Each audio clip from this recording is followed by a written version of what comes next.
This poem is called Black Girl Magic. Black Girl Magic. What is this magic that I speak of that comes with being black? The magic flowing through you, the magic you attract.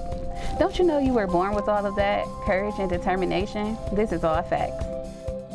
I have 2 books. So the first book that I published is called Dear Daughter, and I published that book in January. Both of my books are poetry books. They're designed to like empower and inspire and uplift women. I had went through something really life-changing, and it had an effect on me, and writing was like my coping mechanism. So the poems made me feel better, and then sometimes I would send like samples of my work to my friends, and they also agreed that it made them feel better. So I just started putting together a collection of things that I like to read that make me feel better and to inspire me, and next thing you know, it was a whole book.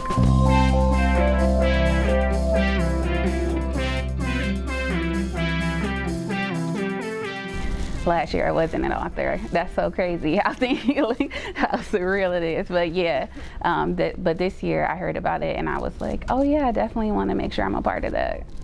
It's another way for the world to be exposed to what you wrote or what you wanted to put out there. I feel like the Indie Author Day is a perfect day to introduce yourself to some new authors.